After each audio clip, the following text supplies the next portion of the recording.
ఇప్పుడు home department ఇక నేను ఎక్కువ మా మున్సిపాలిటీ కాకినాడ మున్సిపాలిటీ ఇవన్నిటి గురించి మాట్లాడాను ఎందుకంటే జిహెచ్ఎంసీ చాలా ఇంపార్టెంట్ కాబట్టి హోమ్ డిపార్ట్మెంట్కి వచ్చేవరకు అధ్యక్ష చాలా సమస్యలు మా దృష్టికి వచ్చినాయి.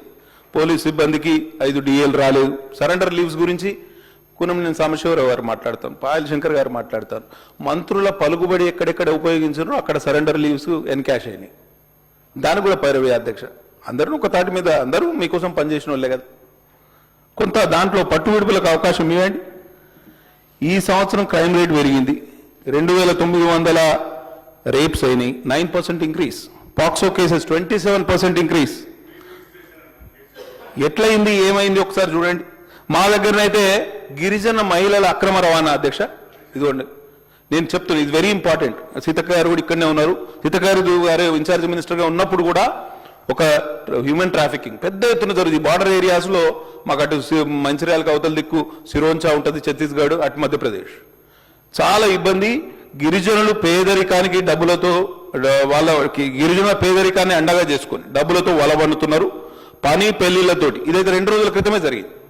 2 రోజుల క్రితం కుమ్రంభీం ఆసిఫాబాద్ జిల్లాలో దళారుల దందా 2.5 లక్షలకు అమ్మాయిలను అమ్మేశారు. వాళ్ళు ఏమైతే తల్లిదండ్రులు పెళ్లిళ్ళు చేసే పరిస్థితి లేదు గిరిజనులకి, రెక్కాడితే డొక్కాడని పరిస్థితి. ఏం చేస్తుంది దాన్ని ఆసరాగా చేసుకొని ఈ గిరిజనులని మహిళల్ని 2 దళారులు తయారయ్యారు అక్కడ. అటు మహారాష్ట్రలో, అటు ఛత్తీస్గఢ్లో, మధ్యప్రదేశ్లో, ఉత్తరప్రదేశ్లో, వెస్ట్ బెంగాల్. అక్కడ ఏమవుతుంది అమ్మాయిలు దొరుకుతలేరు వాళ్ళ. ఇక్కడ నుంచి మా గిరిజన మహిళల్ని ల్యూర్ చేసి వాళ్ళని తీసుకుపోయి అక్కడ పెళ్లిళ్ళు చేసుకుంటున్నారు. ఒకరిద్దరు ఏదైనా సక్సెస్ఫుల్ మ్యారేజ్ కావచ్చు, కానీ many of those people are in deep troubles. ఎందుకంటే అక్కడ సపోర్ట్ సిస్టమ్ ఉండదు, కొత్త ప్రాంతం. అక్కడ చాలా మంది ఇబ్బంది పడి ఒక పోలీస్ కానిస్టేబుల్ మొన్ననే ఎస్పీ గారు సస్పెండ్ చేశారు పోలీస్ కానిస్టేబుల్ని. He was directly involved in this human trafficking. ఎంత దారుణమని గిరిజన మహిళలు ఇవాళ అంగట్లో అడవి బిడ్డలు. ఇటువంటి పరిస్థితి ఎందుకు వచ్చింది? అమ్మాయిల అమ్మకం, అమ్మాయిలను అమ్మేశారు. మానవ అక్రమ రవాణా ముఠా గుట్టు రట్టు. మా బెజ్జూర్లో మా సొంత మండలం అధ్యక్ష ఇద్దరిని మొన్న పెళ్లి పేరుతో మహిళల్ని తరలించారా? I think we have to seriously take this matter into consideration అధ్యక్ష. హోమ్ డిపార్ట్మెంట్కి వచ్చేవరకు ఇంకొకటి డ్రగ్స్ మేనేజెస్. నేను ఇవాళ వాయిదా తీర్మానం కూడా ఇచ్చిన, మీరు అవకాశం ఇస్తే దాని మీద కూడా మాట్లాడతా. Drug menace is increasingly big challenge for all of us. Engineering కాలేజీలు, యూనివర్సిటీలు, పాన్ షాపుల్లో కూడా ఇవాళ గాంజా, కొకైన్ దొరికే పరిస్థితి. డ్రగ్ పెడ్లర్స్ విచ్చలవిడిగా తిరుగుతున్నారు, వాళ్ళు డ్రగ్స్ అమ్ముతున్నారు. ఇంతకుముందు టీజీ న్యాబ్ అని ఉండే, ఇప్పుడేమో ఈగల్ అని స్పెషల్ వింగ్ ఒకటి పెట్టారు. నేను ఒక్కటి చెప్తున్నా, యువత పూర్తిగా నిర్వీర్యం అయిపోతుంది అధ్యక్ష ఈ డ్రగ్స్ అబ్యూస్ తోటి. యంగ్ చాలా మంది మనం అనుకుంటాం, ఇంతకుముందే ఎంఐఎం శాసనసభ్యులు కూడా చెప్తున్నారు, young people, young professionals, students are being lured into this drug abuse.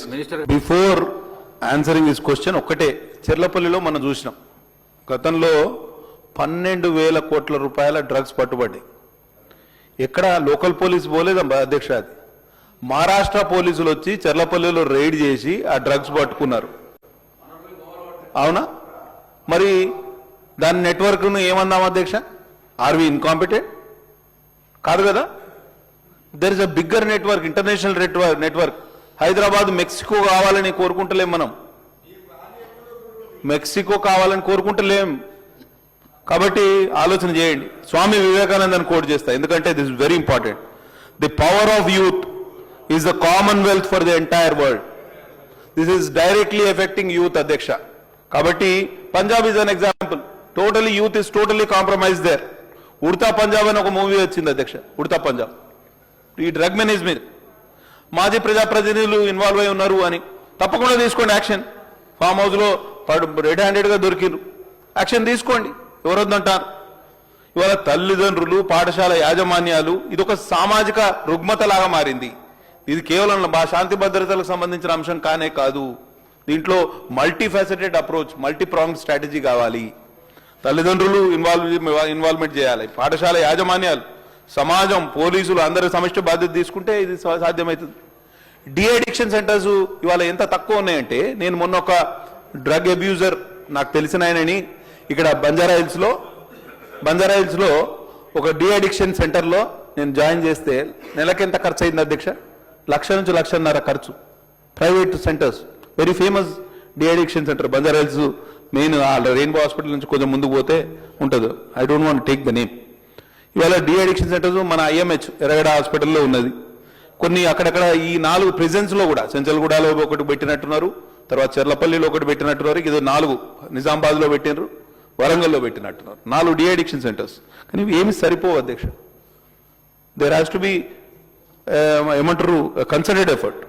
ఇవన్నీ ఒక ఎత్తు అయితే నక్సలైట్లు లొంగిపోతున్నారని చాలా చాలా రకాల ఇన్సెంటివ్స్ ఇస్తున్నారు. మంచిదే, లొంగిపోనివ్వండి. వాళ్ళందరూ జనజీవన స్రవంతిలో కలిస్తే చాలా మంచిది. మా సీతక్క గారు కూడా గతంలో ఉండే లెఫ్టిస్ట్ భావాలతోటి ఇవాళ జనజీవన స్రవంతిలో కలిసి ఒక గిరిజన బిడ్డ ఇవాళ రాష్ట్ర క్యాబినెట్లో ఒక ఇంపార్టెంట్ పోర్ట్ఫోలియోను తను నిర్వహిస్తున్నారు. అట్లా చేస్తే మాకేం అభ్యంతరం ఏం లేదు. కానీ లొంగిపోయిన నక్సలైట్లని train to glorify them, make them heroes. మేమందరం నక్సలైట్ బాధితులు. మేమందరం, నేను 17 సంవత్సరాల వయసులో ఉన్నప్పుడు నా తండ్రిని పోగొట్టుకున్నా. ఇక్కడ శ్రీధర్ బాబు గారు ఉన్నారు, చాలా మంది ఇక్కడ బాధితులు ఉన్నారు. ఇన్ఫార్మర్ల నెపంతో అమాయకులు గిరిజనులు ఎంతమందిని 100 మందిని చంపారు కదా అధ్యక్ష. వీళ్ళని ఎందుకు గ్లోరిఫై చేస్తారు మీరు? This is not correct. This is not happening any other state except in the state of Telangana. మానవ హక్కుల గురించి బాగా మంది మాట్లాడతారు. మాకులేవో మానవ హక్కు, మాకు హక్కులు అవసరం లేదు. నేను తండ్రిని పోగొట్టుకుంటే 10-12 సంవత్సరాల తర్వాత నేను రికవర్ అయినా. మా నియోజకవర్గం ఇంకా రికవర్ కాలేదు అధ్యక్ష. 20 సంవత్సరాల తర్వాత కూడా నియోజకవర్గం ఇంకా వెనుకబడి ఉన్నది. అప్పుడు చేసిన డెవలప్మెంట్ నేను ఎక్కడికి పోయినా ఇది మీ తండ్రి కట్టిన ట్యాంకు లేకపోతే రోడ్ అని చూపించే పరిస్థితి. ఇంకా రికవర్ కాలేదు. మాకు కూడా హక్కులు ఉంటాయి. మా హక్కుల గురించి కూడా దయచేసి పోలీసు వారు ఆలోచన చేయాలి. Do not glorify them. వాళ్ళు దారి తప్పిర్రు, దారి తప్పి ఇప్పుడు దారికి వస్తారు, రానివ్వండి. వాళ్ళకి ఇన్సెంటివ్స్ ఇవ్వండి, రిహాబిలిటేట్ చేయండి. కానీ వాళ్ళని హీరోలను చేసే క్రమం ఎందుకు? ఎవరి మీదనో కోపం ఉంటే దాన్ని ఇట్లా మళ్లించడం మాత్రం కరెక్ట్ కాదనేది నా అభిప్రాయం. దయచేసి ఆలోచన చేయండి.